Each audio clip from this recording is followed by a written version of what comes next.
रात का समय है दोस्तों।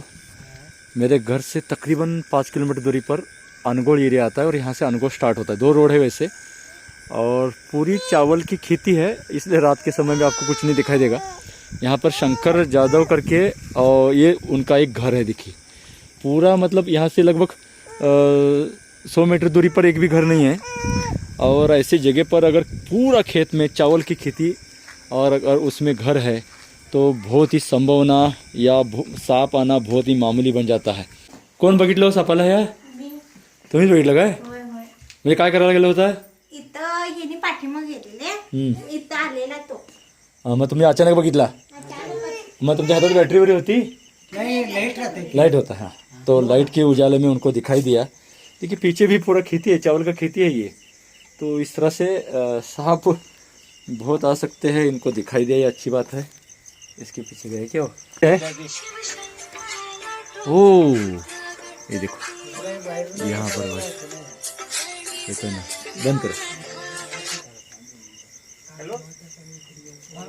देखिए मैं तो यहाँ पर ढूंढ रहा था, उन्होंने जैसे स्टेयरकेस के नीचे बोला था, ये तो यहाँ पर स्टेप के बिल्कुल सटक के, मतलब ये पतरा रखा हुआ है और ये नाग है दोस्तों।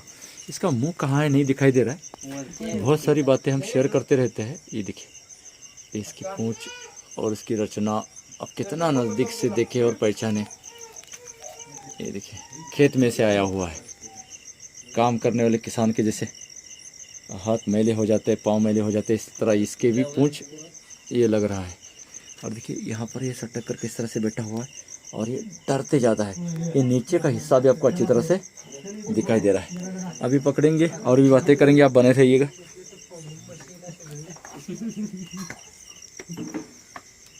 ये देखिए कितने आसानी के साथ बैठा हुआ।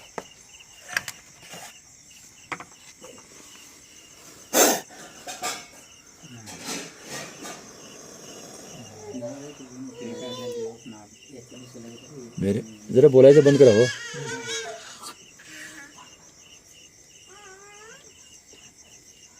सांप की जीभ डिवाइडेड रहती है। शायद ही बहुत कम बार आप इतना नज़दीक से सांप को देखते हैं।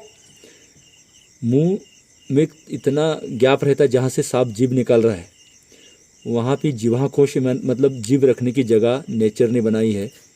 और बार बार जीभ इसलिए निकालता है कि उसको आस पड़ोस का एरिया समझ में आता है और तापमान समझ में आता है।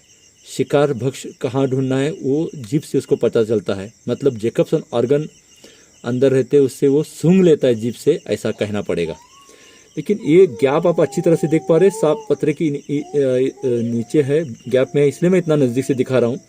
इसके नथुने भी आप नज़दीक से देख पा रहे हैं, देख सकते हैं। और आँखें बहुत कम बार ऐसा देखने को मिलता है। और ये शल्कें जो दिखाई दे रही है मुंह के, मतलब आँख के आस पड़ोस में हो या नीचे वाला हिस्सा हो, ऊर्ध्वोष्ठ कहा जाता है, अधोष्ठ कहा जाता है। और इस तरह सांपों का स्केलेशन होता है, मतलब ये जो शल्क रहते हैं उससे सांपों से गिनती होती है और किस प्रकार का है, किस वर्ग का है, किस जाति का है, ये भी पता चलता है। और दुनिया भर में हर सांप को कोड दिए गए हैं, इससे सांपों को वैज्ञानिक भाषा में पहचानते हैं। और इसलिए मैं आसानी के साथ, रात का वक्त है लेकिन ये बहुत नज़दीक होने के कारण मैं आपको कैमरा देखिए नज़दीक दिखाने की कोशिश कर रहा हूँ। ये देखिए, ये देखिए,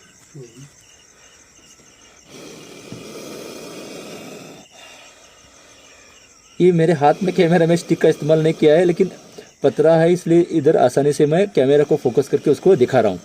ये तो वैसे डरा है, आप समझ रहे होंगे। और इसकी स्किन भी आप देख सकते हैं, चमकीली रहती है, जैसे हमारे दांत, बाल और नाखून बने हैं ऐसे ही सेम इसकी स्किन। मतलब आपको सादे लफ्जों में आपको पहचानने के लिए, जानकारी के लिए मैं कहूँगा कि प्लास्टिक जैसी लगती है, देखिए। और इसके लिए इसकी स्किन के ऊपर बिल्कुल बाल नहीं उग सकते, इसलिए बाल वाला सांप वगैरह सब कहने के लिए, सुनने के लिए ठीक है, हकीकत में नहीं है। आपको बहुत कड़वा लगेगा, लेकिन कोई दुनिया की कोई ताकत इसको साबित करके नहीं दिखा सकती। और हमें झूठ से निकलकर सत्य की ओर पहुंचना है, गलतफहमी दूर करना है और सांपों की सच्चाई स्वीकार करना है। इसलिए मैं ये बता रहा हूँ और ये दिखा भी रहा हूँ। इसलिए इतनी चमकीली इसकी स्किन होती है, देखिए। साथ में ये आपको अच्छी तरह से दिखा पा रहा है। और भी बातें करेंगे, इसकी जानकारी ज़रूरी थी इसलिए मैंने बताने की, आपके साथ शेयर करने की कोशिश की। उम्मीद है ये भी पसंद आएगा। अभी देखेंगे, इसको पकड़ेंगे। ये मैंने इसको यहाँ पर पकड़ लिया, ये देखिए ये बंद हुई ना, इकड़ा बोर्ड होलू नका बघा नहीं। और ये मैं ऐसे उठा के अब ये जो ग्रिप मिला है उसको ये हो जाएगा और इसको पकड़ना आसान हो जाएगा। ये देखिए बहुत सुंदर सांप, लगभग 3-3.5 साल का ये हो सकता है। जैसे कि आपने अच्छी तरह से पहचाना ज़रूरी है, अगर नहीं पहचाना है तो भी नाक फन निकालता है आसान हो जाता है, लेकिन स्किन को पता चले इसलिए मैं नीचे और ऊपर की तरफ से भी आपको उसकी स्किन दिखाने की कोशिश की। बात को अगर समझे जो हमारा मकसद है, और इसी से डर दूर किया जा सकता है, सच्चाई को झुटलाया नहीं जा सकता और कोई हम सच छुपा भी नहीं रहे हैं, और इसी से डर दूर हो सकता है, इसलिए बातों पर हम ज़्यादा फोकस करते हैं। लापरवाह मत रहिए, अपना और अपनों का ख्याल रखिएगा। इसी उम्मीद के साथ यहाँ पर रुकते, लेकिन सांपों को बचाने का, डर दूर करने का, जानकारी देने का सफर इसी जारी रहेगा। बहुत बहुत शुक्रिया, धन्यवाद।